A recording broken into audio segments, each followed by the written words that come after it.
They called him the Cold King, a ruthless alpha whose heart had been frozen by a curse, until a starving Omega girl stumbled into his world. One touch and his beast awoke. One heartbeat and fate rewrote itself. Now, love and darkness are at war, and the fate of their kingdom will burn with their bond. This is the story of the silent alpha and the lost Omega Queen, where the coldest heart meets the brightest flame, and nothing will ever be the same again. Before we begin this wild story, I want to know, where are you watching from, and what time is it right now? The snow fell like ash that morning. In the dying village of Holofen, where the houses leaned like tired bones and the wind howled through broken shutters, Elara Winter pressed her thin frame against the crumbling wall of the old bakery. Her stomach twisted painfully. She hadn't eaten in 2 days. Her little brother, Finn, was waiting back in their hut, too weak to stand, his breath rattling like dry leaves. Elara's cracked lips moved in a whisper. "Hold on, Finn. Just a little longer." She watched as 2 market guards passed by, their laughter cold.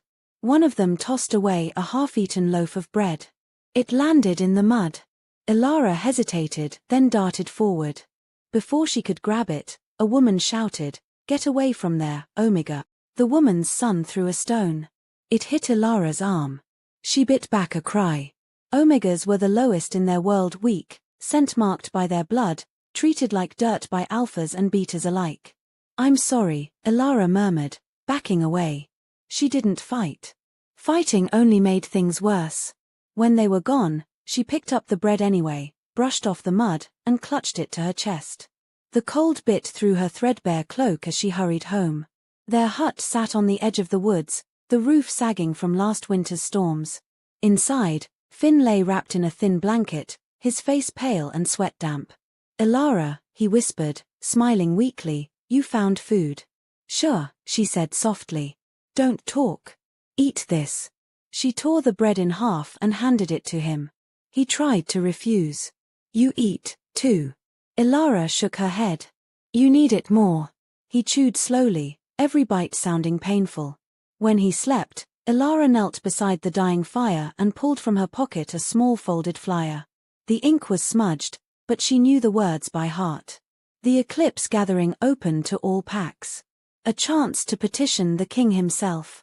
"The king," she whispered. No Omega from Holofen had ever gone to the capital before. The journey took 2 days on foot through the mountains.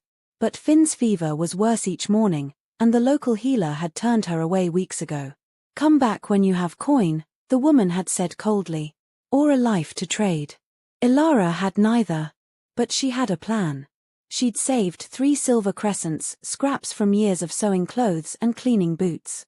Enough, maybe, to buy medicine from a traveling merchant at the festival. That night, as Finn slept, she packed a small cloth bag, a waterskin, an apple core, her coins, and the little wooden wolf carving her mother had given her before she died. Outside, the moon rose pale and full, painting her world in cold silver. Elara looked toward the mountains where the king's citadel waited, a place she'd only heard about in frightened whispers. The King of Ice, people called him. The silent alpha who feels nothing. She wasn't afraid of kings. Only of losing the last person she loved. She kissed Finn's forehead. "I'll be back before the moon changes," she promised. He stirred but didn't wake. And with that, Elara wrapped her cloak tight and began to walk into the snow, into the dark, toward a destiny she couldn't yet see. By morning, the forest was thick with mist. The path was steep, her feet bleeding through thin boots, but she kept walking. When the cold grew unbearable, she whispered to herself, "You've survived worse." Her mother's voice echoed in memory, "There's more to you than they see, Elara. The moon watches you differently." She didn't know what that meant. She'd always been different.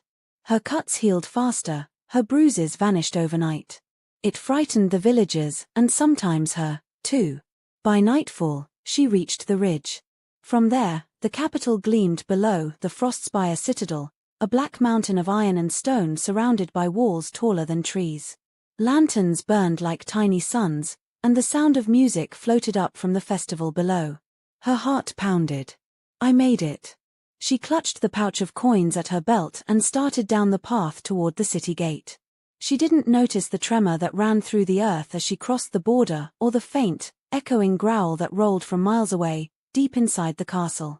In the throne hall of Frostspire, the air was heavy with frost and silence. The tall windows were rimmed with ice, the marble floor gleaming like frozen water. At the far end sat King Ars Varin, the Alpha of the Northern Dominion, known to his people as the Silent King. His hair was silver-white though he was not yet old, and his eyes, pale blue as winter lightning, showed no emotion. Before him, his council stood in uneasy lines. "My lord," said Lord Darek Thorn, bowing deeply, "the Crimson Eclipse comes in 3 weeks. Without an heir, the line of Varin ends. The council insists you take a mate before then." Ars didn't move. "You've insisted every year," he said, voice low and cold. Darek's lips tightened. "And every year you refuse. Our allies grow restless. Some whisper the curse still binds you." At that, the king's fingers flexed against the arm of his throne. A flicker of black frost spread under his hand, cracking the marble slightly. "Watch your words," said Ronan, his beater, stepping forward. But Ars only rose slowly from his throne. The hall fell silent. "Tell me, Lord Thorn," he said, descending the steps, his height and presence making even seasoned alphas step back, "would you have me mate with someone I feel nothing for? You forget what I am." Darek lowered his eyes. "Forgive me, my king. I only..." "Enough." Ars turned away. "Leave." The council bowed and filed out, but Darek's eyes lingered, full of resentment, before he left. When they were gone, Ars walked to the massive window that overlooked the snowy plains. Outside, the first lights of the Eclipse Festival flickered across the distant town. Wolves from every pack would gather for trade, games, and offerings to the moon goddess. It was the only time Omegas could walk freely among alphas. He barely cared. For 25 years, his wolf had been silent, a dead echo inside him. He couldn't feel rage, hunger, or even the mate bond that every wolf was born to sense. He was a king without a wolf, a ruler with a frozen soul. Until that moment. The air shifted. A pulse, faint but sharp, rippled through him, as though something deep within had stirred. His head snapped up, eyes glowing faintly gold. Ronan noticed immediately. "My king." Ars's voice was low, unsteady. "Do you feel that?" Ronan frowned. "Feel what?" Ars turned toward the window. The festival fires below blurred as his vision shifted, his wolf senses awakening after decades of silence. He could smell her. A scent unlike anything he'd ever known, wild rain and silver flame, warm and cold at once. It hit him so hard he staggered. Ronan grabbed his arm. "Your Majesty." Ars's breath came out rough, his voice breaking the years of calm. "She's here." "Who?" "My mate." The word echoed through the chamber, raw and disbelieving. Ronan froze. "That's impossible." Ars's eyes blazed brighter. "Find her." Down in the city, Elara moved through the festival crowd, overwhelmed by the noise and colors. Stalls lined the square, filled with jewelry, meat, and fabrics brighter than anything she'd ever seen. Laughter and music filled the air. For once, no one chased her away. "This is paradise," she whispered. Her silver eyes caught the reflection of lantern light as she searched for the healer's tent. But her body felt strange, her heart beat faster than normal, her breath short. Then it hit her, a scent, sharp and intoxicating, like pine and storm winds. It wrapped around her, pulling at her very soul. Her knees went weak. What is happening to me?" she gasped, clutching her chest. Her wolf, the part of her she'd thought long dead, suddenly roared awake, howling inside her mind. "Mate." She stumbled into an alley, dizzy. No, that's not possible. But the air around her pulsed. Every sound dulled until she heard only one thing, a low growl carried on the wind. Back in the citadel, Ars's control shattered completely. He tore off his cloak, his bones shifting as his wolf forced its way free for the first time in 25 years. Guards stumbled back as a massive black wolf, streaked with silver at the edges of his fur, stood where the king had been. His breath steamed like fog, his eyes blazing gold. He threw back his head and howled, a sound that made every wolf in the city drop to their knees. Then he leaped from the balcony, landing effortlessly on the palace courtyard below, and began to run. Ronan shouted, "The king, his wolf, his awakened." But Ars didn't hear. His wolf's instincts took over. The scent pulled him like a rope through the festival streets. Ilara ran, her cloak whipping behind her. She didn't even know why she was running, only that something ancient and hungry was hunting her. Wolves around her turned to stare as the air grew heavy with alpha energy. "Get out of the way," someone shouted.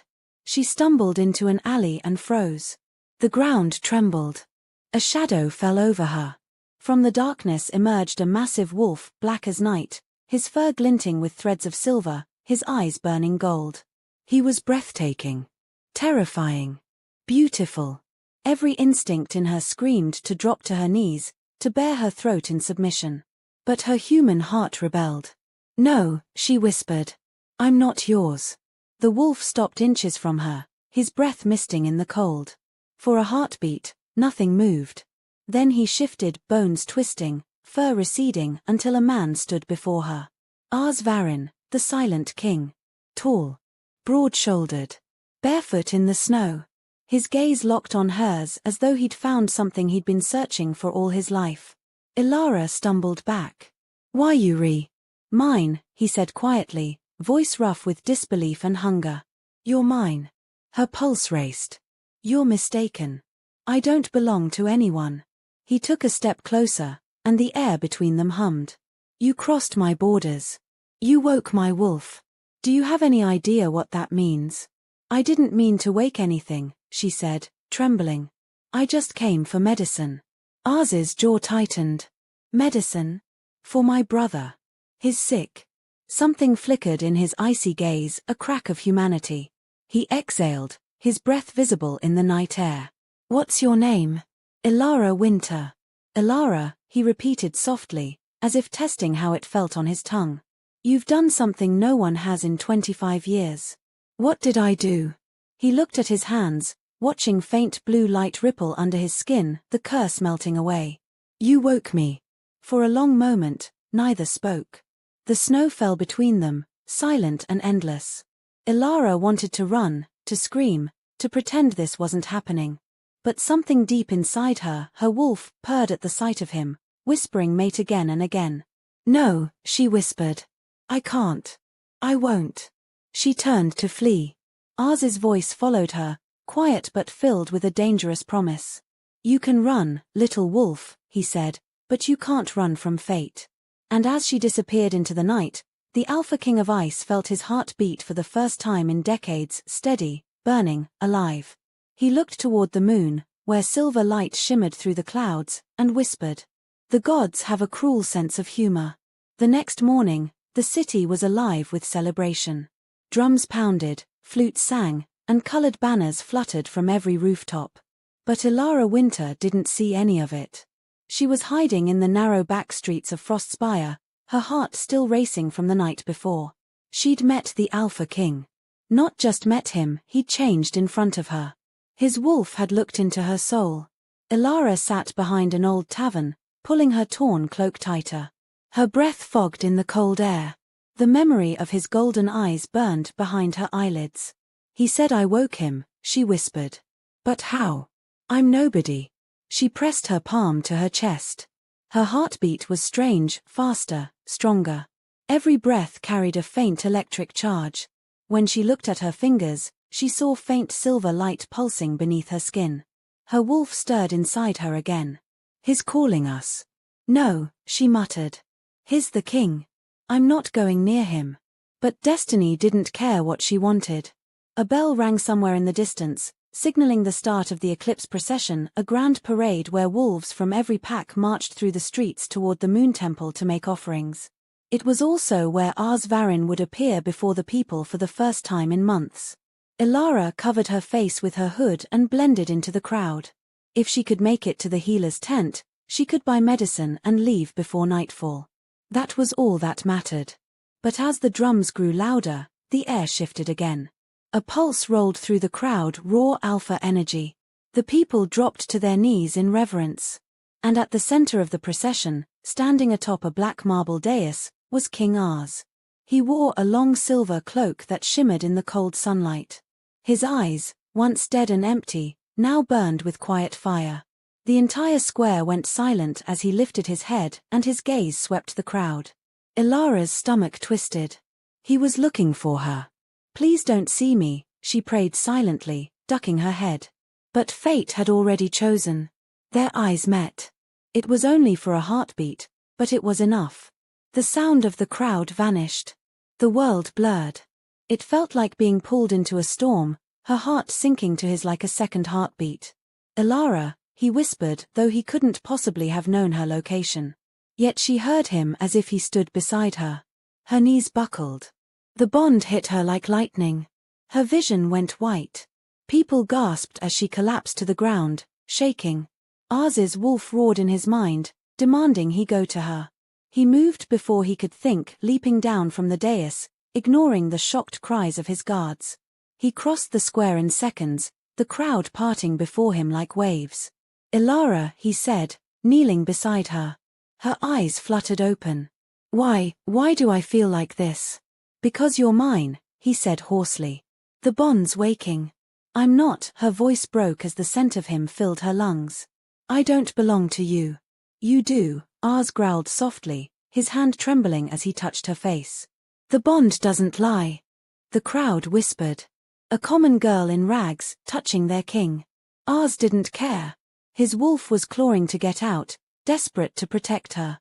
"Get her out of here," he ordered his guards. "Now." "But, my lord, she's an Omega," one guard protested. Arz's eyes flared gold. "Do it. Or I'll tear your throat out myself." The guard swallowed and lifted Ilara gently. She tried to protest, but her body was too weak. Everything spun, the world fading as the bond dragged her toward the unknown. When she woke, it was night.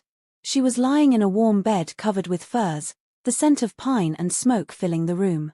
A crackling fire burned nearby. The sound of boots echoed softly. Arz stood by the window, staring out at the moonlit mountains. His cloak was gone, his black tunic half unlaced. For the first time, he looked almost human, tired, conflicted. "You shouldn't have brought me here," she said quietly. He turned. "You shouldn't have run. I didn't ask for any of this." "Neither did I," he said bitterly. "Do you think I wanted a mate after 25 years of silence?" She stared at him. "Then let me go." "I can't." "Why not?" Arz walked closer, stopping at the edge of her bed. "Because my wolf won't allow it. If you leave this citadel, I'll follow you. I won't be able to stop myself." Ilara's heart pounded. "You're cursed," she whispered. "That's what they say." He gave a humorless smile. "They're right." "What kind of curse?" Arz hesitated, then knelt beside her. "When I was young, I made a mistake. I trusted someone who wanted my crown. She poisoned my wolf, binding him in darkness. I've felt nothing since that day, no anger, no joy, no hunger, no scent of a mate." He looked into her eyes. "Until you." Ilara swallowed hard. "You think I broke your curse?" "I don't think," he said softly. "I know." She turned away, tears burning her eyes. "I don't even know what that means." "It means," he murmured, "you've woken something dangerous." He reached out and touched her hand lightly. The moment their skin met, blue frost cracked along the floor, but instead of spreading, it melted into silver light. Both of them froze. Arz's voice was a whisper. "You see. Even the curse obeys you." Ilara pulled her hand away. "I'm no one." He shook his head. "No, Ilara Winter. You're the only one." That night, long after he left her chamber, Ilara sat awake by the fire. Her palm still glowed faintly where he had touched her. She could feel his presence through the bond, steady and fierce, like a heartbeat echoing in her chest. Her wolf whispered in the back of her mind. "His hours." "No," she whispered back. "His the king. I'm leaving at dawn." But deep inside, a small voice whispered that she was lying. The next morning, Ilara waited until the guards changed shifts. She wrapped herself in a spare cloak she found by the hearth and slipped out of the chamber. The castle was enormous, its stone corridors carved with wolves and ancient sigils. Servants moved like shadows. No one looked at her twice. To them, she was probably just another maid. Her heart raced as she passed the stables. Horses stamped nervously, their instincts sensing her tension. Beyond the gates, the road to the forest stretched wide and white under falling snow. Freedom. She tightened her cloak and started running. Every step away from the castle made her chest ache. The bond tugged painfully at her heart, but she ignored it. She had to get back to Finn. He was all that mattered. She didn't know that Ars woke the moment she crossed the outer wall. He was in his study with Ronan when the pain hit him, a sharp pull in his chest, like claws raking his heart. "She's gone," he said through clenched teeth. Ronan looked alarmed. "Who?" "My mate." Ars's wolf snarled inside him, furious and wild. He tried to fight it, but the beast broke free. Before Ronan could stop him, the king was gone, bones shifting, clothes tearing, his massive wolf form bursting through the glass doors. The guards at the gate barely had time to bow before a black blur raced past them, snow exploding under massive paws. The silent alpha had become the hunter once more. Ilara didn't look back. Her lungs burned, her boots slipping on the icy path. The forest loomed ahead, tall pines bending under heavy snow. She stumbled between them, gasping, every instinct screaming to keep going. Then the air changed. Heavy. Cold. Alive. She knew before she saw him. The forest went silent, the birds stopped, the wind held its breath. Then she heard it, the soft crunch of paws in the snow behind her. She turned slowly. A huge black wolf stepped from the shadows, silver streaks glinting along his fur. His eyes blazed like molten gold. "Ars," she breathed. The wolf tilted his head, then began to shift. Bones cracked, fur faded, and in moments the king stood before her again, bare-chested in the snow, steam rising from his skin. "Running from me, little wolf?" he asked quietly. "You can't keep me here," she said, backing away. "I'm not your prisoner." He sighed. "You don't understand what this bond means." "Then explain it." Ars's gaze softened. "It means our souls are tied. If you run too far, I feel pain. If you're in danger, I feel it. If you die," he paused, his voice rough. "Then I die too." Ilara froze. "That's impossible." He stepped closer. "It's the truth. The moon goddess bound us. You woke my wolf because you were meant to." "I didn't ask to be meant for anyone," she shouted, tears stinging her eyes. "I just want my brother back." Something flickered in his eyes, pain, maybe understanding. "Then I'll help you." She blinked. "What?" "I'll send riders to Holofen," he said. "Your brother will be brought here safely." Ilara hesitated. "Why would you do that?" He gave a half-smile. "Because if I don't, you'll keep running and my wolf might tear the world apart looking for you." She stared at him, unsure whether to be afraid or grateful. After a long silence, she said quietly, "You scare me." "I should," Ars said honestly. "I scare myself." The wind picked up, swirling snow between them. For a moment, the world felt still, two lost souls bound by something neither understood. Then Ars held out his hand. "Come back to the citadel, Ilara. Just until the snows pass." She looked at his hand, strong and steady. "And if I refuse?" His lips curved faintly. "Then I'll follow. Every step you take, every breath you steal from me, I'll find you." Her heart pounded. The air between them hummed with the strange pull again, the bond glowing faintly silver in the space between their chests. Finally, she exhaled. "Fine.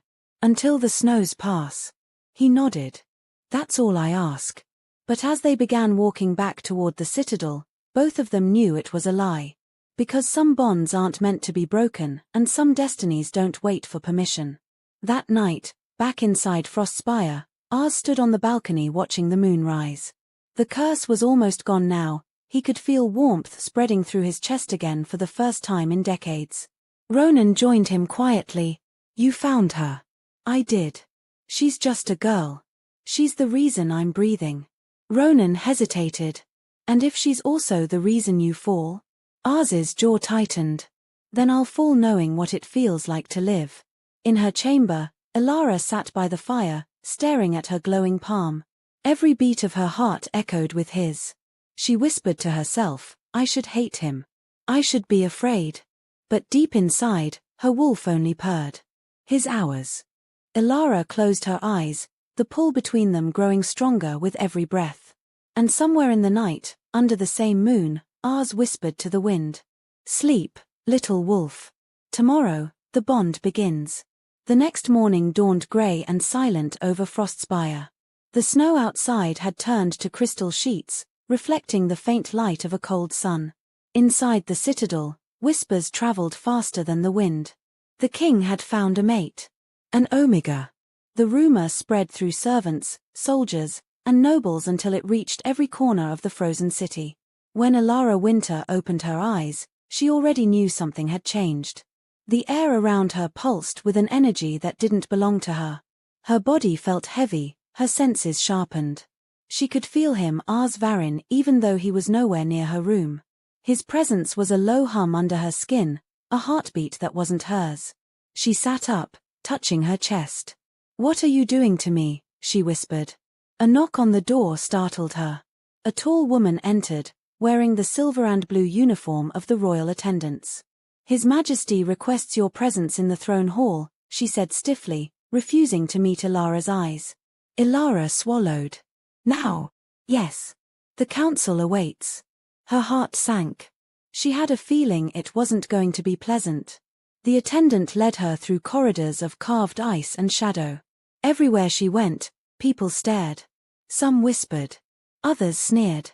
An Omega in the royal wing, one servant hissed as she passed. Blasphemy. Ilara kept her head down. Her hands trembled inside her sleeves. She hadn't asked for any of this, she just wanted to find medicine for Finn. How had her life become so tangled in royal curses and ancient prophecies? When they reached the great doors, the guards opened them with heavy grunts. The throne hall was vast and cold. Light spilled through tall windows, glinting off frozen pillars.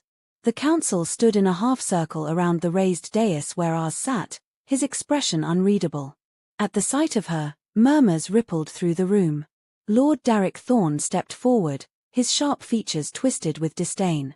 This is the girl, he said, turning to Ars. This Omega is what your wolf chose. Ars's gaze flicked to him, and the air grew colder. Watch your tone, Lord Thorne. Darrick smirked. I only speak the truth, my king. It's madness. The kingdom will never accept her. She saved me, Ars said quietly. Laughter broke out among the council members. Saved you, one noble mocked. From what loneliness? Before Ars could reply, the black veins of his curse flickered faintly beneath his skin, like frost spreading over glass. He clenched his fists. And then, without thinking, Ilara stepped forward. Stop mocking him, she said, her voice trembling. The room fell silent. Darrick turned, his expression hardening. You dare speak in the presence of the council? I dare speak truth, she said. I didn't ask to be here. I didn't ask for any bond. But you'll not insult him while I stand here. Gasps echoed. Ars rose slowly from his throne. The faint glow in his eyes softened as he looked at her, pride, wonder, something close to awe. He descended the steps, his boots echoing on the stone, and stopped beside her. Without a word, he reached out and took her hand. The moment their skin touched, black frost that had been creeping across his arms dissolved into silvery light. The veins of his curse melted away before everyone's eyes. The nobles stumbled back, shocked. Lord Thorne's jaw dropped. That's impossible. Ars turned to him, his voice low and dangerous. You see now. She is no ordinary Omega. She carries light where I hold darkness. Ilara's heart pounded. She could feel the energy rushing through her arm into his, their bond glowing like living fire. It frightened her, but she couldn't pull away. When he finally let go, the glow faded. The king stood tall, free of the frost that had marked him for decades. From this day forward, Ars said, no one will lay a hand on her. She is under my protection. The council erupted into protest, voices rising, but he silenced them with a single growl that shook the room. Enough. The sound carried the power of a true alpha. Everyone froze. Lord Thorne bowed stiffly. As you command, my king. Ars turned to Elara. Come. He led her out of the throne hall, ignoring the whispers behind them. She followed, dazed, her hand still tingling from his touch. When they reached a quiet corridor, he stopped and faced her. You shouldn't have spoken, he said softly. I couldn't let them insult you. His lips curved into a faint, rare smile. You're either very brave or very foolish. Maybe both. Ars chuckled, a sound that startled even him. You remind me of something I thought I'd lost a long time ago. What's that? She asked. Warmth. Elara looked away, flustered. I'm not here to warm you, my king. I just want to go home. You can't, he said gently. Not yet. The bond won't let you. Her voice cracked. So I'm a prisoner? No, he murmured. You're the key. That night, the citadel felt different. The guards bowed lower, the servants avoided her gaze. And in her chamber, Elara lay awake, staring at the ceiling as the snow fell outside. She could feel him through the bond, awake, pacing, restless. He was thinking of her. Her chest ached with confusion. What's happening to me? She whispered into the darkness. The voice of her wolf answered softly. Destiny. Days passed. The festival ended, and winter deepened. Frostspire grew quieter, heavier, as snow piled on every roof. Elara spent her time wandering the halls, trying to understand this strange place and the strange power that now lived inside her. She discovered that when she touched a dying flower, it bloomed. When she placed her palm on ice, it melted. And when she closed her eyes, she could feel Ars's emotions through the bond, his anger, his longing, his fear. The knowledge scared her. One morning, a healer named Mera came to her chamber carrying a silver bowl and strange instruments. The king requests a blood test, Mera said. For your safety and his. Elara frowned. What kind of test? A magical one. To understand the bond that links you. Elara hesitated, then nodded.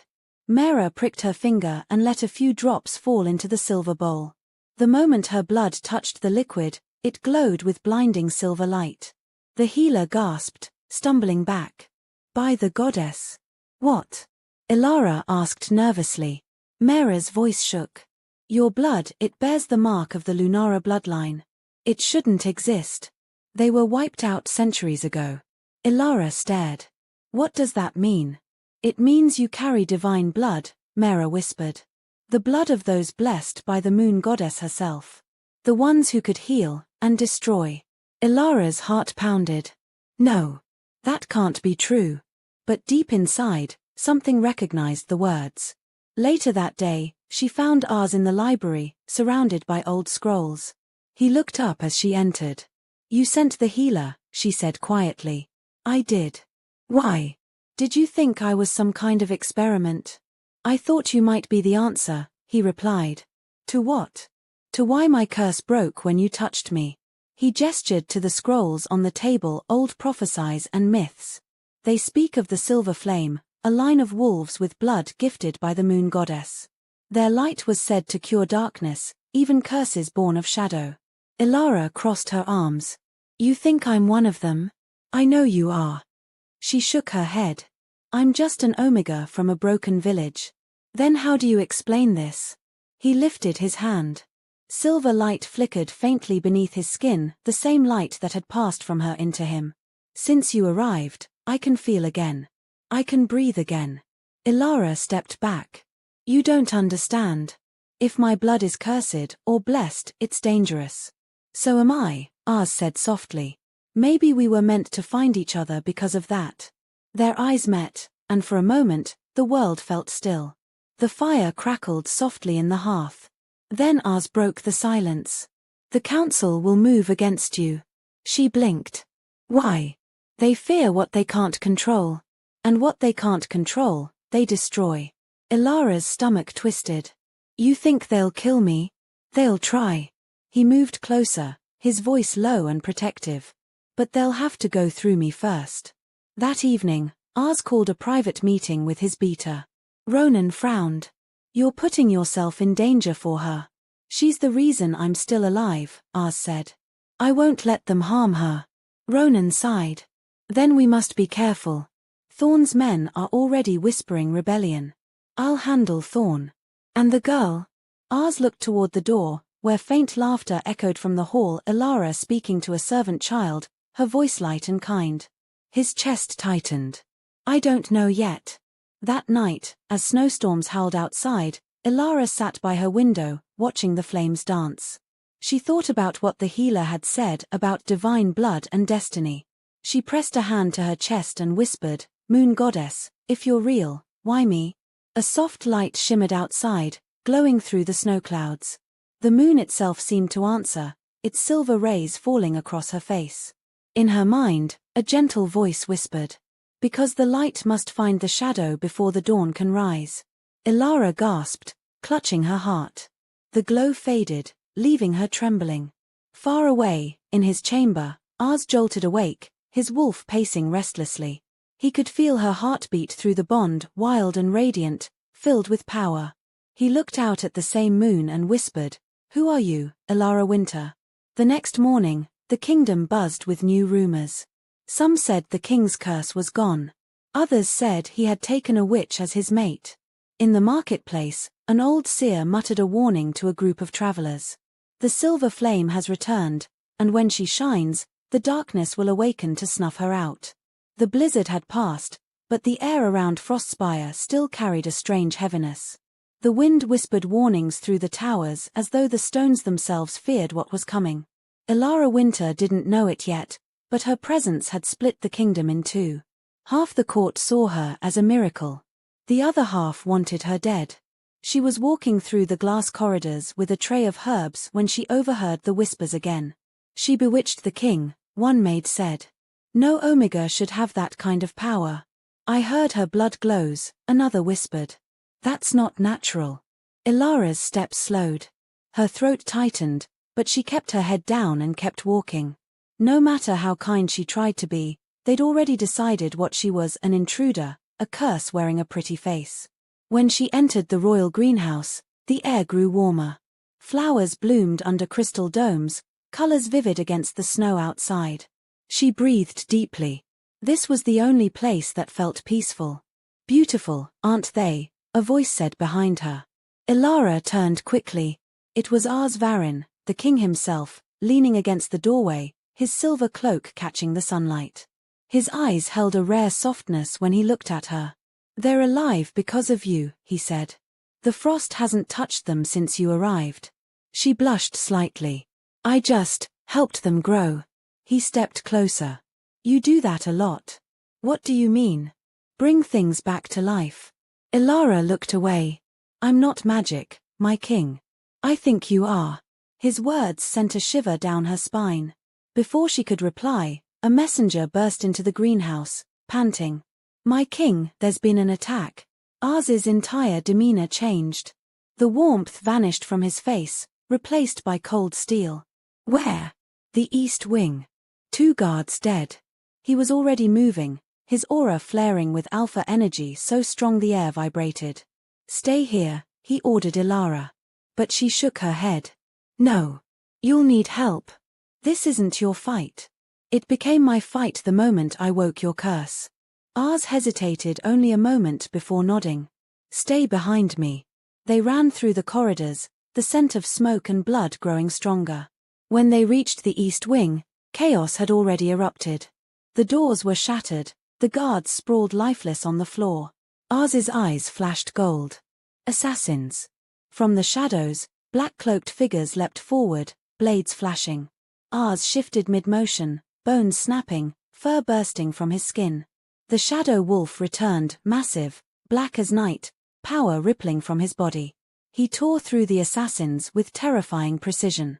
Elara crouched behind a pillar, heart pounding.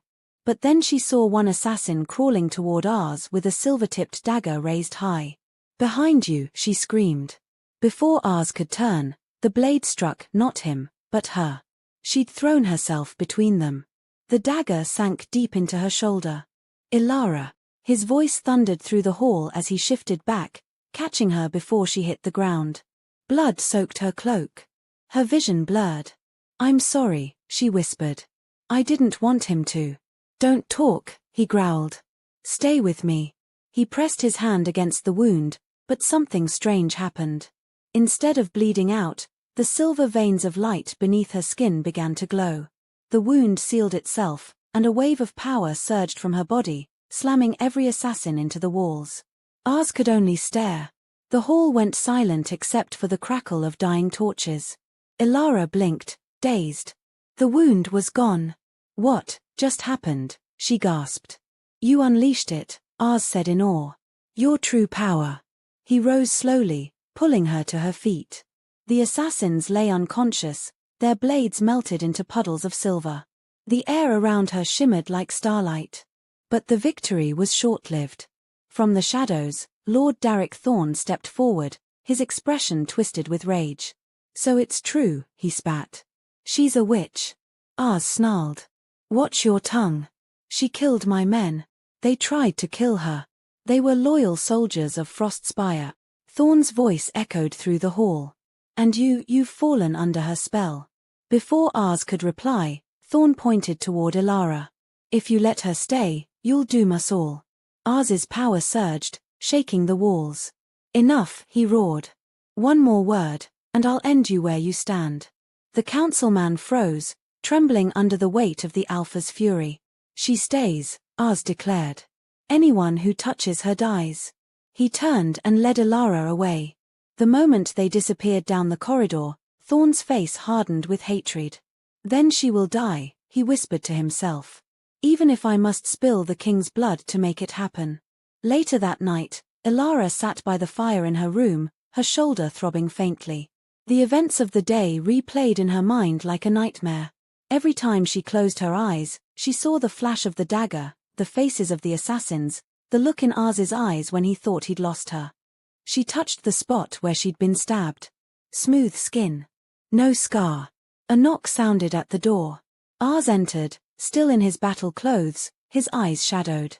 You should be resting, he said. I could say the same to you. He exhaled, leaning against the wall. You shouldn't have done that. I couldn't just watch you die. His gaze softened. You risked your life for me.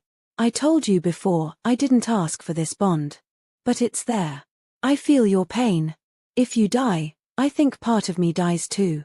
He stepped closer until the firelight danced across his face.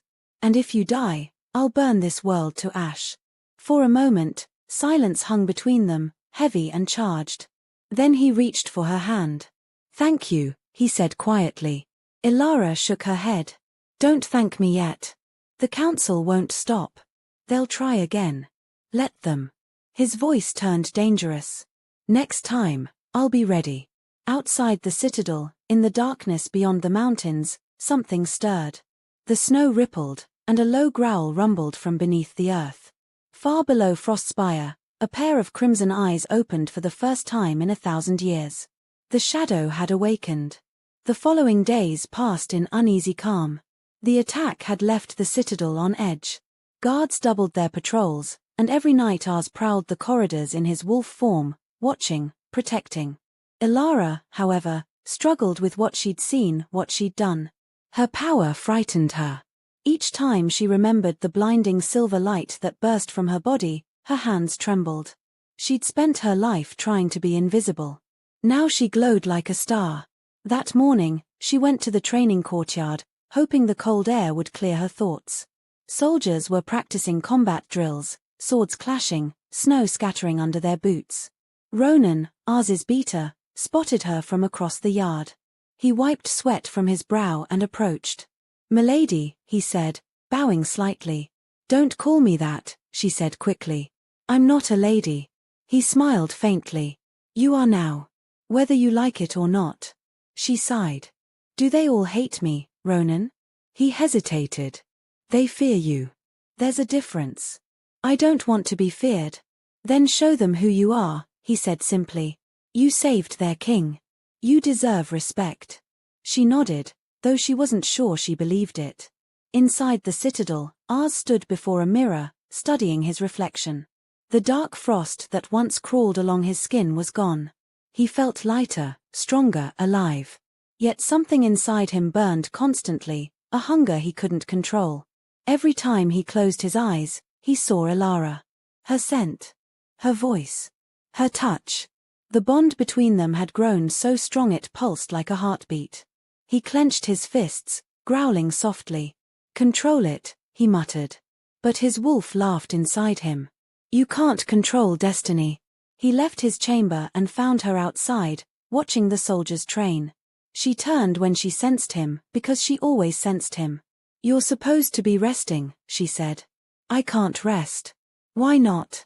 "Because every time I close my eyes, I see you." Her breath caught. "Ours." He stepped closer, lowering his voice. "Do you feel it too? The pull?" She swallowed hard. "Yes. And it scares me. It scares me too." Their eyes locked. For a moment, the world shrank to the space between them. The snow fell softly around them, catching in her hair. He reached out, brushing a strand from her face. "Elara," he whispered, "I can't fight this much longer." "Then don't," she said before she could stop herself. He froze. "If I don't, I'll claim you. Fully. Irrevocably." She looked up at him, trembling. "And what happens then?" "Then there's no turning back. You'll be mine, in body and soul. Forever." Her heart pounded so hard it hurt. "Forever's a long time. I've waited 25 years for something to feel again," he said. "Forever doesn't sound long to me." She looked into his eyes, cold and fierce and full of fire, and for a moment, she wanted nothing more than to let him close the distance. But her wolf whispered caution. "Not yet," she said softly. Ars nodded slowly, his jaw tight. "Then I'll wait. But the bond won't." He turned away before he could change his mind, leaving her breathless in the falling snow. That night, Elara dreamed.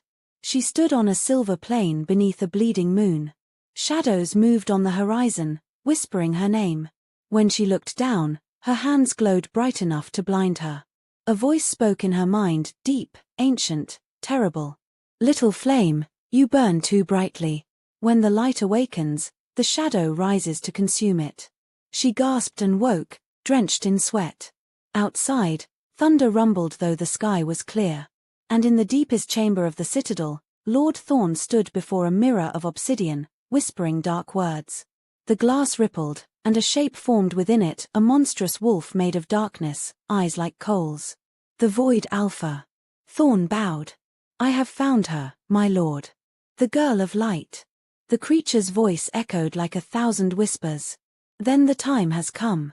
The shadow must rise again." Thorn smiled. "As you command." At dawn, Ars found Elara in the garden, staring at the frozen fountain. "You didn't sleep," he said. She shook her head. "The dreams are getting worse." "What dreams?" "Something's coming, Ars. Something dark." He frowned. "What do you mean?" "I don't know. But it feels ancient. Angry." He touched her shoulder gently. "Whatever it is, we'll face it together." She looked up at him, eyes wide with fear and trust. "Promise?" "I swear it." Their wolves brushed against each other through the bond, a flicker of warmth amid the growing chill. For a heartbeat, the world felt safe again. But far beyond Frostspire, the mountains trembled as the first shadows of the void spread across the snow. And the silent Alpha, for the first time since meeting his mate, felt a fear he couldn't name. The news spread like wildfire across the kingdom. Lord Darrick Thorn had invoked the ancient challenge. By law, it was a ritual older than the throne itself, a trial by combat where one alpha could challenge another for power, honor, or, in rare cases, a mate. And Thorn had chosen all three. The challenge would take place beneath the full moon, in front of every noble and warrior of Frostspire. Victory meant glory. Defeat meant death. When Elara Winter heard the decree, her blood went cold. "His challenging you, for me." Ars stood by the window of his war chamber, his expression carved from ice. "His challenging fate itself." "You can't fight him," she said quickly. "He'll use every trick he knows. He doesn't care about honor, he only wants power." Ars turned, his eyes glowing faintly gold. "If I don't fight, the council will call me coward. They'll use it to break my rule. And if I lose," he paused, "they'll take you." Elara clenched her fists. "Then I'll run." He crossed the room in a heartbeat and caught her hand. "If you run, I'll follow. If you die, I die. There's no escape from this bond, Elara. You're my mate. Her throat tightened. Then let me help you. He shook his head. No. This fight is mine. 3 nights later, the moon rose red above the arena. Thousands gathered in the stone amphitheater carved into the mountainside. Torches burned in rings around the circle of combat, their flames dancing wildly in the icy wind. Elara stood among the onlookers, wrapped in a heavy cloak. Her heart hammered against her ribs as she watched Ars Varin step into the arena. He wore no armor, only black leather trousers and the silver pendant of his bloodline. His scars gleamed under the torchlight, reminders of battles long won and curses long endured. Across from him, Cale Thorn, Darrick's eldest son, strode into the circle. He was younger, taller, his eyes a cruel red gold. He grinned, baring his fangs. You've grown weak, old king. Ars didn't answer. He simply lowered his head slightly, his voice calm but deadly. Speak your last words, boy. Cale laughed. My last words will be at your grave. The horn sounded. The trial began. They clashed in a blur of motion, claws and fists meeting with bone-crushing force. The crowd roared as Ars drove Cale backward, each strike echoing like thunder. But something was wrong. Elara's wolf sensed it before her mind did, a dark pulse in the air, a strange shimmer along Cale's claws. Poison. Cale struck Ars's side, and black veins spread instantly from the wound. The king staggered, his breath catching. Ars. Elara screamed, pushing through the crowd. It's Darkbane. He's poisoned you. Cale laughed, circling the stumbling Alpha. What's the matter, old man? Feeling the rot? Ars dropped to one knee, his hand pressed to his ribs. The poison burned through him like liquid fire, eating at his wolf's strength. The crowd began to whisper. Some shouted for the challenge to end, others for blood. But before anyone could move, Elara ran into the ring. Guards tried to stop her, but the moment she crossed the boundary, a surge of light erupted from her body, throwing them backward. She knelt beside Ars, her hands shaking. You can't be here, he rasped. They'll kill you for interfering. Let them try, she said fiercely. She pressed her glowing palms over the wound. You're not dying here. Not like this. Silver light flared between her hands. The poison hissed and smoked, black veins retreating under her touch. Ars gasped as strength flooded back into his body. Cale charged at them, roaring. But Ars was faster. He rose in a single, fluid motion, catching Cale by the throat. You should have killed me when you had the chance. With a snarl, he slammed the younger Alpha into the ground so hard the stone cracked. Cale struggled, claws scraping, but Ars's power burned through him like fire. This is justice, Ars said coldly and broke his neck. The arena went silent. Ars stood, chest heaving, his eyes glowing gold. The poison was gone. His mark burned brightly on his skin, a mirror of the light still glowing in Elara's palms. Lord Thorn stepped forward, face pale with fury. You broke the sacred law. She interfered. Ars turned his gaze on him. And saved the rightful king's life. If you have a complaint, Thorn, step into the circle yourself. Thorn hesitated. The crowd's murmurs shifted, fear, respect, awe. No one moved. Finally, Ars raised his arm toward the moon. The trial is ended. The crowd roared his name. But as the cheers echoed, Elara noticed a shadow pass over the moon, just for a heartbeat, but enough to make her skin crawl. Something unseen had been watching. Later, in the quiet of his chamber, Ars sat on the edge of the bed, his breathing steady but shallow. Elara knelt before him, cleaning the blood from his side. You shouldn't have come, he said softly. You'd be dead if I hadn't. He caught her wrist gently. You risked your life. I'd do it again. Their eyes met. The air between them tightened, alive with energy. She could feel his heartbeat under her palm, strong and steady now. Ars reached up, brushing a strand of hair from her face. You're too brave for your own good. And you're too stubborn for yours. He smiled, a real smile this time. Maybe that's why the bond chose us. She swallowed hard, torn between fear and longing.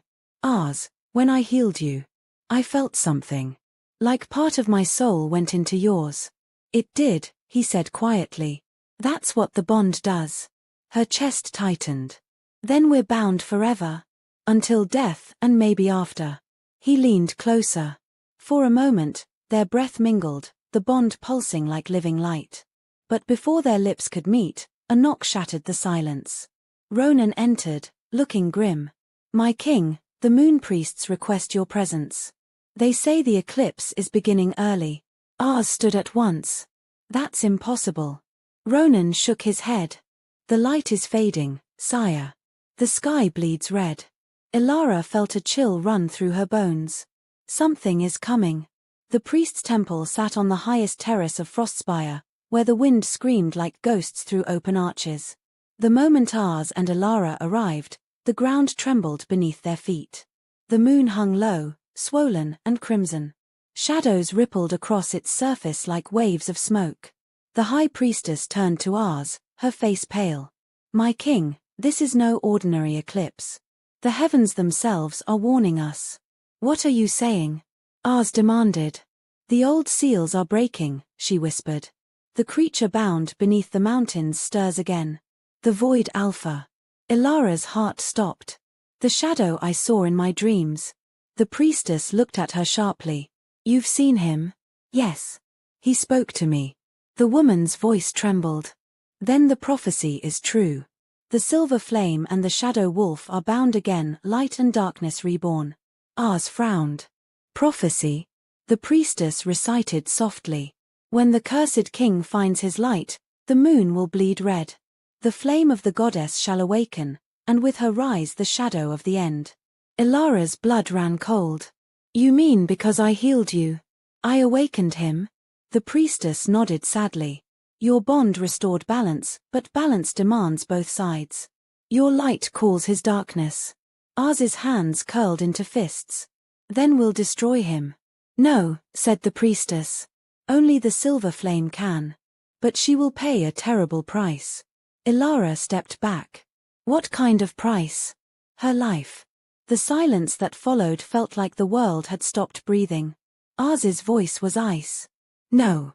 It is written, the priestess said gently. Light cannot seal the void without being consumed. I won't let her die, Ars growled. The priestess bowed her head. Then the darkness will consume us all. That night, as the red moon hung over Frostspire, Ars paced his chamber like a caged beast.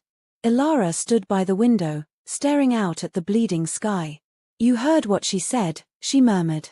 I'm the only one who can stop it. You're not dying for this, he snapped. I don't have a choice. You always have a choice. She turned to face him, tears glinting in her eyes. You don't understand. The darkness I saw in my dreams, it's coming, Ars. I can feel it. If I don't stop it, everyone dies. You, Finn, the kingdom. I'd rather burn the world than lose you, he said hoarsely. She shook her head. That's not love, Ars. That's fear.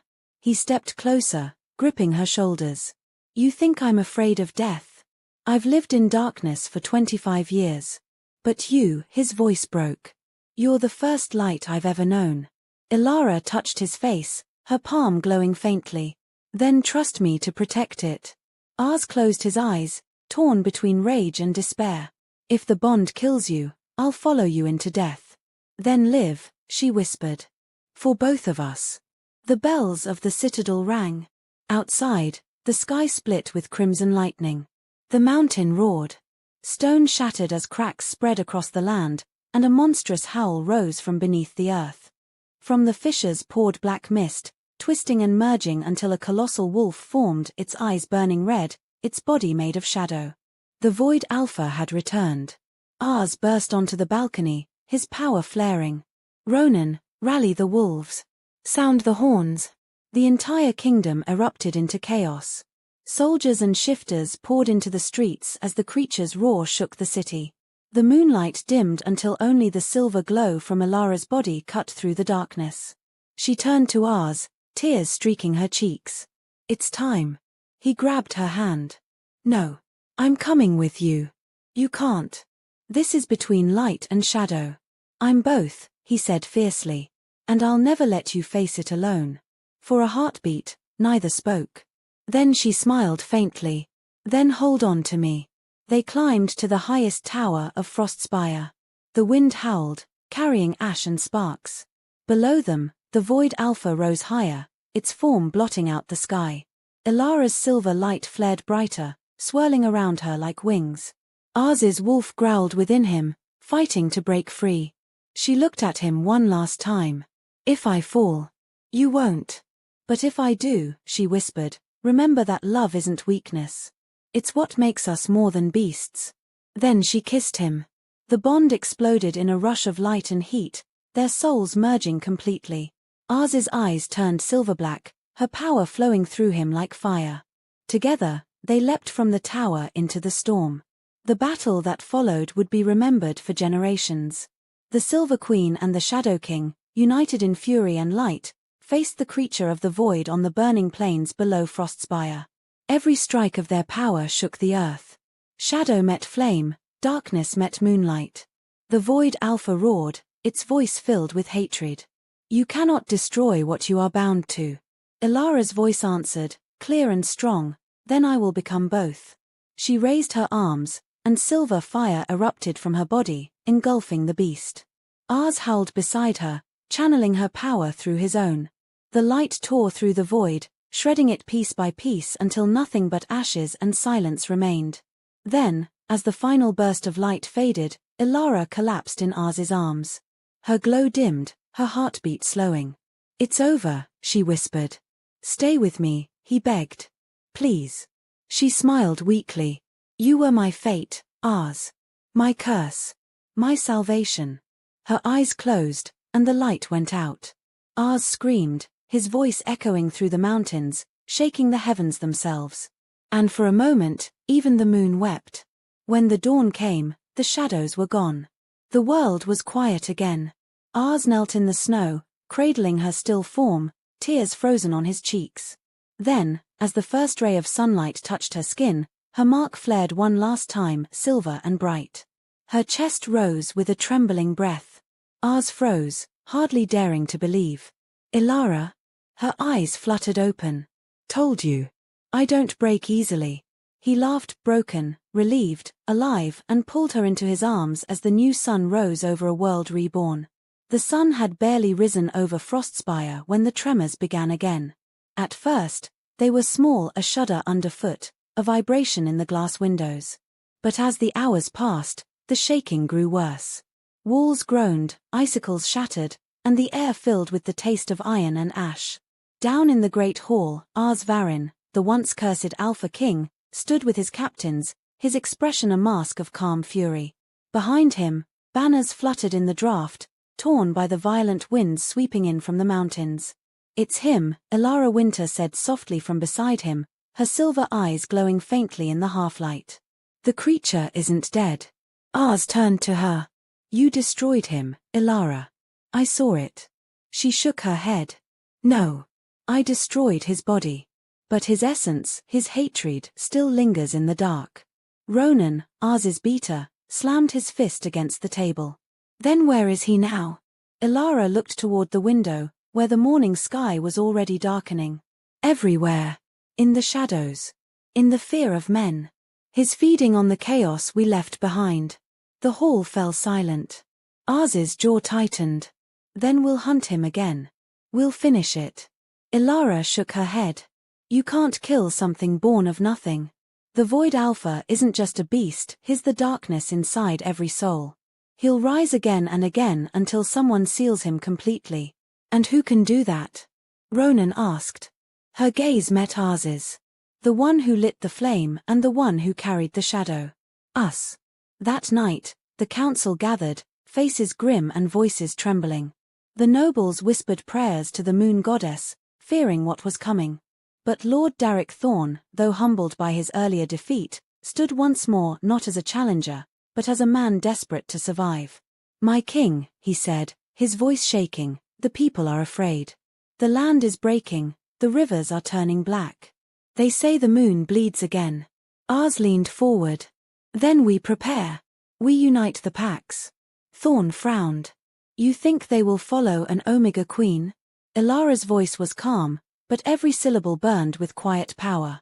If they don't, they'll have no kingdom left to rule. The council fell silent. Her eyes glowed faintly, the light within her responding to her anger. Frost began to melt around her feet. Thorn bowed his head. As you command, my queen. As night fell, the world changed. The moon rose full, but this time it shone black, a perfect, obsidian circle wreathed in crimson fire. The howls of wolves echoed across the kingdom, not in celebration, but in terror. Ilara woke from a restless sleep, drenched in cold sweat. The mark on her wrist, the one that bound her to ours, burned like molten silver. She stumbled to the balcony and gasped. Across the plains, the snow had turned grey. Shapes moved beneath it, slow and massive, like creatures crawling through ice. And then she saw it, a fissure splitting the horizon, glowing red from within.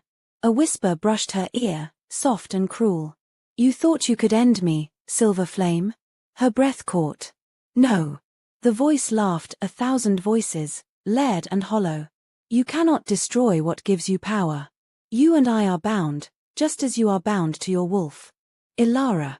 Ars's voice cut through the air as he burst into the chamber. He saw the light radiating from her skin, the fear in her eyes. What's happening? He's speaking to me, she whispered. The Void Alpha. He knows me. He says, he's part of me. Ars crossed the room in a stride, gripping her shoulders. That's his lie. You're nothing like him. But deep down, she wasn't sure. The light and shadow that had battled through her body the night of their bond now pulsed in perfect rhythm, neither fading nor winning. I can feel him, Ars. Inside me. He drew her into his arms, his heart pounding against her cheek. Then we'll face him together. Whatever it takes. By morning, the city was preparing for war. Messengers rode out to every pack, summoning their armies. Blacksmiths forged silver-tipped weapons. Wolves trained in the courtyards, their howls echoing through the frost. Ars stood atop the battlements, watching the horizon darken with rolling clouds of ash. Ronan joined him, his face grim. She's getting weaker, Ronan said.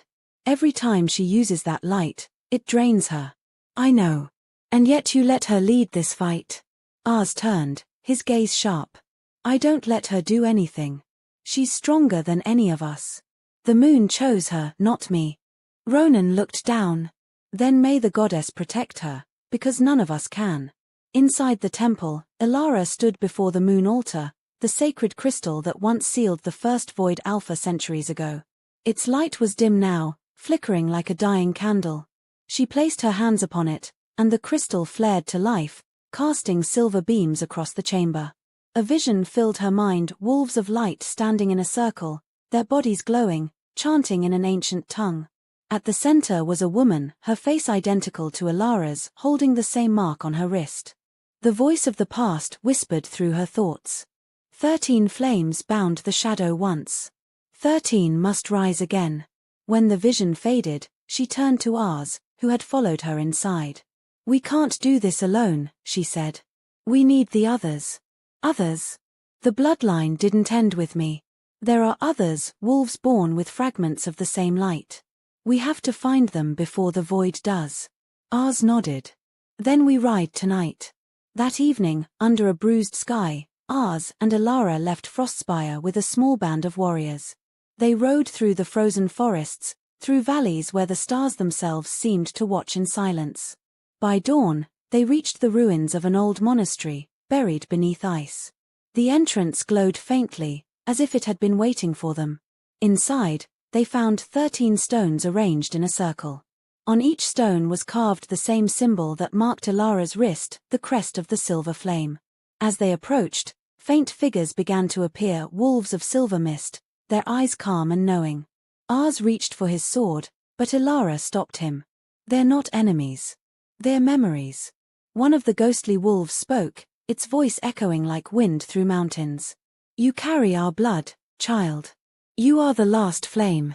Ilara bowed her head. Then help me. Tell me how to seal the void again. The spectral wolves raised their heads toward the ceiling, and a pulse of energy filled the air. When the shadow rises, 13 silver hearts must burn as one. The circle must be complete. Ilara frowned. But I'm only one. The wolf looked at Ars. No, you are too light and shadow-bound by love. Find the others, and the circle will live again. The spirits began to fade, their voices lingering. Remember, Silver Queen, light alone cannot save the world. Even darkness must kneel before the dawn. Ilara turned to Ars, her expression resolute. Then it's time to raise the Silver Legion. For weeks, the kingdom prepared. Ars and Ilara traveled across the Dominion, seeking those who carried traces of her power, wolves whose eyes glowed faintly in moonlight, whose wounds healed too fast, whose dreams burned with silver fire. They found 13. 13 souls touched by the moon goddess, each from a different pack: warriors, healers, outcasts, and even a child barely old enough to shift. Together, they formed the Silver Legion. They trained in the courtyard of Frostspire under the fading light of the blood moon. Their breath steamed in the cold, their weapons gleaming with silver runes. Ilara taught them to channel their inner light, not through rage, but through calm. Your power isn't born of anger, she told them. It's born of purpose. You are not weapons. You are the dawn. Ars watched from the balcony above, pride and worry warring in his heart. Every day she trained harder, burned brighter, and grew weaker. Ronan approached him one night as snow drifted across the courtyard. She's fading, my king. The light's consuming her. Ars's fists clenched. I won't let it. He went to her chamber later that night, finding her sitting by the fire, exhaustion in her eyes. You can't keep doing this, he said quietly. She looked up at him. If I stop, everyone dies. Then let me take some of it, he said, kneeling before her. The bond, it connects us. Let me share your burden. Ars. I'm not asking.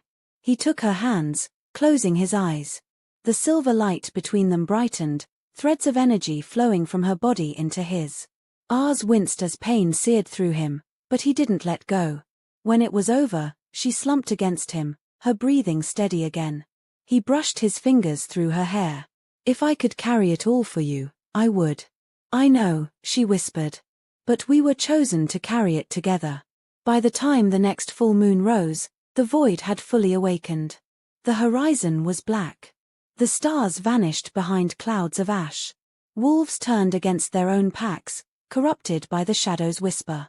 Frostspire became a fortress of light, every wall lined with silver sigils, every tower burning with moonfire. At the center of it all stood Ilara and Ars, leading the Silver Legion. When the Void's army came, wolves of darkness, twisted and monstrous, the battle began. The two forces collided under the bleeding moon. Silver fire met black smoke, screams and howls echoing through the night. Ars shifted into his wolf form, cutting through the enemy with claws that glowed half black, half silver. Beside him, Ilara was a storm of light, her power burning like a living flame.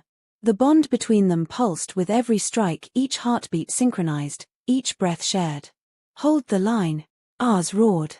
For the dawn, the Silver Legion fought with impossible strength, their light uniting into one vast wave that tore through the enemy ranks. But from the heart of the darkness, the Void Alpha rose again, larger than before, his body made of swirling smoke and burning eyes. His roar shattered the mountains.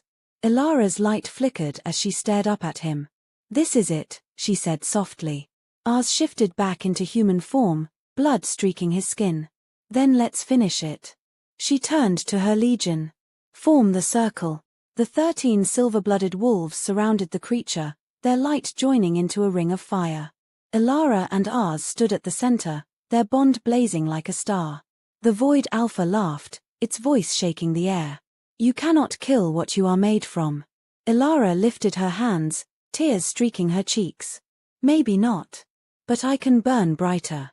The circle flared. Silver light filled the sky, blinding and pure.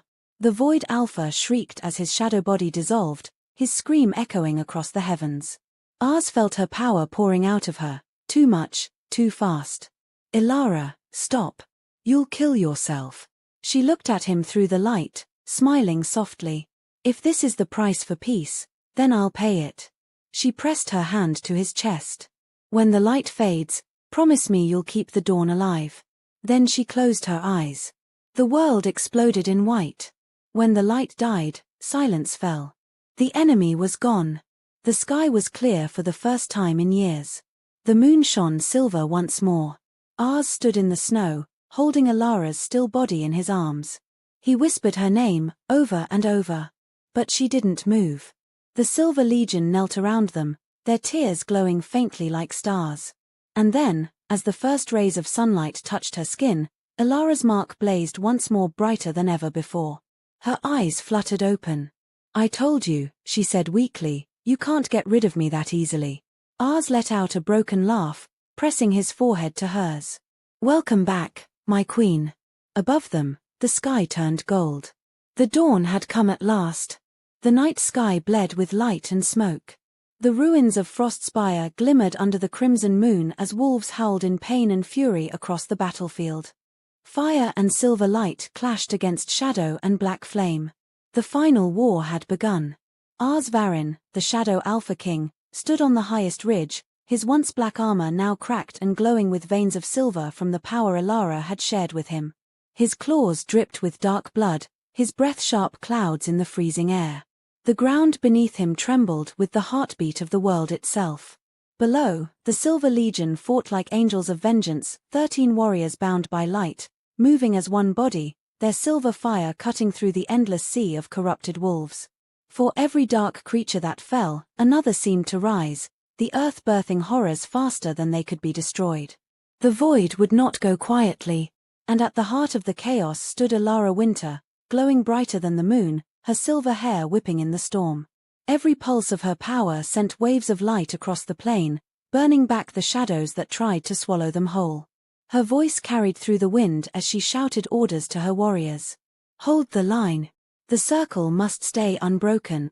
Ars shifted into his massive wolf form, black fur streaked with silver, eyes glowing like molten gold. He charged through the front lines, tearing through beasts twice his size. Every strike of his claws released flashes of light from the bond he shared with her. They were two halves of one soul, their connection pulsing stronger than any magic on earth. "Alara," he roared through the bond, his voice inside her mind. "The eastern flank is breaking." She turned sharply, raising both hands toward the chaos. Silver light surged from her palms, forming walls of radiant flame that pushed the shadow horde back. The wolves on the eastern side regrouped, rallying behind the blazing barrier. Ars's wolf growled approvingly. "That's my queen." Alara smiled faintly, exhaustion creeping into her bones. Her strength was fading faster now. Every burst of power drained her life force, but she kept going. She couldn't stop. Not until it was over. Then the air changed. A sudden silence fell, thick and wrong. The soldiers froze, looking toward the mountain ridge. A shadow rose there taller than towers, broader than the sky itself. Its eyes burned with crimson hatred, its body made of writhing smoke and fire. The Void Alpha had returned, reborn from the ashes of all it had devoured. The monster's roar shattered the clouds and made the earth split beneath their feet. The ground buckled. Wolves screamed. Flames turned black. Ars looked up at the colossal shape and shifted back into human form, chest heaving. His bigger than before. Alara's knees nearly gave out from the pressure of the creature's presence. The void's energy pressed down like a storm. Her skin cracked with glowing lines of silver light. "He's feeding on our fear. The longer we hesitate, the stronger he becomes." Ars grabbed her hand, his grip firm. "Then we end it. Here. Now." She met his eyes and nodded. Together, they leapt forward. The Void Alpha swung a claw the size of a mountain, shattering ice and rock as it came down. Ars shifted mid-air, slamming into the creature's arm with all his strength. The impact sent shockwaves through the battlefield. He tore deep into the shadow flesh, ripping through smoke and flame. But the wound sealed instantly. His body's reforming. Ars shouted. Alara lifted her hands, chanting the ancient words of the moon tongue. Her voice echoed across the sky, summoning pillars of silver fire that struck the void's chest. The creature howled, staggering backward as cracks of light tore through its form. For a moment, hope flickered. Then the beast laughed. "You cannot destroy me, little flame." I am what you are not, eternal. Ilara screamed as black tendrils shot from its body, wrapping around her and pulling her into the air. Ars's wolf howled and leapt after her, tearing through the tendrils with savage fury. He caught her in midfall, landing hard on the ice, cradling her against his chest. Ilara, talk to me, she coughed, blood on her lips. He's right. As long as there's darkness in the world, he can't die. Ars clenched his jaw. Then we'll burn the darkness itself. She looked up at him, eyes bright through her pain. That would mean burning me, too. He froze. No. Yes, she whispered. That's the only way. My power came from the same source as his. I can't destroy him without destroying the bond that created us both. I won't let you, he growled. You can't stop me, she said softly, touching his face. You were the shadow. I was the light. Together, we make balance. And balance means sacrifice. She kissed him, slow and full of tears. Forgive me. Before he could react, she stepped away, rising into the air as her light intensified. Her body became almost translucent, her voice ringing with the language of the goddess herself. The Silver Legion formed the ancient circle around her once more. The ground began to tremble as the power of all 13 wolves poured into her. Silver fire spread in veins across the earth, reaching the void's massive form. Ars's heart broke as he realized what she was doing. Ilara, please, he shouted, running toward her. Don't leave me. She looked down at him, smiling through the glow. I'm not leaving you, my love. I'm becoming you. With that, she spread her arms wide. The light exploded outward, a blinding storm that swallowed everything. The sound of it was silence, pure, endless silence. Then, nothing. When the light faded, Ars was on his knees. The battlefield was gone. The sky was clear and pale. Snow fell quietly, covering the corpses of Shadow and Wolf alike. The Void Alpha was gone, completely erased. The Silver Legion stood still, exhausted but alive, their eyes filled with awe. The air smelled of ozone and purity. The world felt clean. But Ilara was nowhere. Ars rose slowly, stumbling forward, calling her name. Ilara, where are you? He searched the ruins, his voice breaking, his claws tearing through rubble. Please, please come back to me. And then he saw it, a faint shimmer on the snow. A single silver feather, glowing softly. He knelt and picked it up. The moment his fingers touched it, warmth flooded through him. The mark on his wrist, the one that mirrored hers, burned with gentle light. Her voice whispered through his mind. The dawn always follows the night. He closed his eyes, clutching the feather to his chest, and for the first time in years, the great Alpha King wept. Weeks passed. The war ended. The skies cleared. Frostspire began to rebuild from its ruins. What had once been a kingdom of fear and shadow now became a realm of light and hope. The wolves called it the Age of Silver Dawn. But within the rebuilt citadel, Ars Varin lived like a ghost. He ruled with fairness and strength, yet his heart was hollow. Every night, he dreamed of her, Ilara's laughter, her defiance, her light. Every dawn, he woke alone. He often walked to the balcony where they had once watched the moon together. The winds were gentle now, but he never forgot the storm. One morning, as he stood staring at the sunrise, Ronan approached quietly. My king, he said softly. The people are calling you the Shadow of the Dawn. Ars didn't look at him. A fitting name for a man who lost his light. Ronan hesitated. It wasn't in vain. You gave them peace. She gave them life. Ars turned away. And I'd give it all to see her again. Ronan placed a hand on his shoulder. The healers say the silver fire still burns in the heart of the temple. Perhaps it's her gift. Ars said nothing, but his eyes flickered with something he hadn't felt in months, hope. That night, when the moon rose over the rebuilt Frostspire, Ars went alone to the temple. The place was quiet, filled with soft silver light. In the center of the room, the altar glowed faintly, the same crystal that had once been used to seal the void. He approached slowly, kneeling before it. Ilara, he whispered. If any part of you still lives, give me a sign. Anything. For a moment, nothing happened. Then the light inside the crystal flared, and a familiar voice filled the air, faint but warm. Ours. He froze.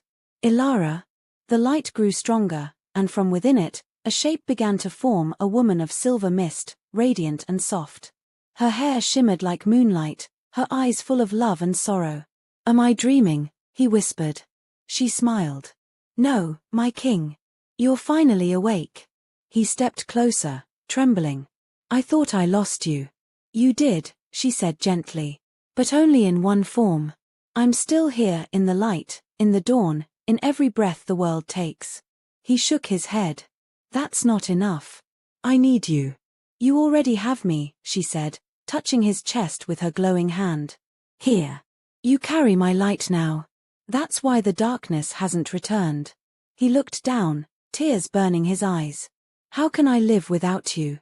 By living for me, she whispered. For the peace we fought for. For the wolves who will never know what it cost. The light around her began to fade. Don't go, he begged. Please, Ilara, not again. She leaned forward and kissed his forehead, a whisper of warmth and light. I never left, ours. I just became the dawn. Her image dissolved into a burst of silver feathers that filled the air before vanishing into the moonlight. Ours stood alone in the temple, the feather from before still in his hand, glowing faintly. His tears fell silently as he whispered, my queen of dawn, my eternal flame. Years passed. The kingdom flourished under his rule. The packs united, the borders opened, and the world slowly healed.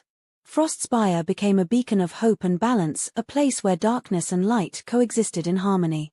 Children were told stories of the Silver Queen and the Shadow King, of how their love saved the realm. Some said, on quiet nights when the moon was full, two wolves could still be seen running across the northern hills, one black as shadow, one silver as light. And on the tallest tower of the citadel, Ars Varin stood alone once more, the wind tugging at his cloak as dawn painted the sky in gold and rose. He raised the silver feather to his lips and whispered, for every night that falls, I'll wait for you at dawn. The sun rose, bright and pure, spilling light across the frozen kingdom. And for a fleeting heartbeat, the shadow beside him shimmered in silver light, the ghost of a woman smiling at his side. The silent Alpha and the lost Omega Queen, forever bound.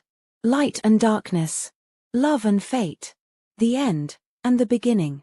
If this story gave you chills, made your heart race, or even brought a tear to your eyes, then don't just scroll past. Hit that like button if you believe true love can conquer even the darkest curse. Subscribe and turn on the notification bell so you don't miss the next heart-pounding chapter in this series of legendary wolf tales. And tell me in the comments, if you had their power, would you choose the light, or embrace the shadow? Because next time, we dive into a new story, one even darker, deeper, and more dangerous than this one. Stay tuned, pack. The moon is rising, and the legends have only just begun.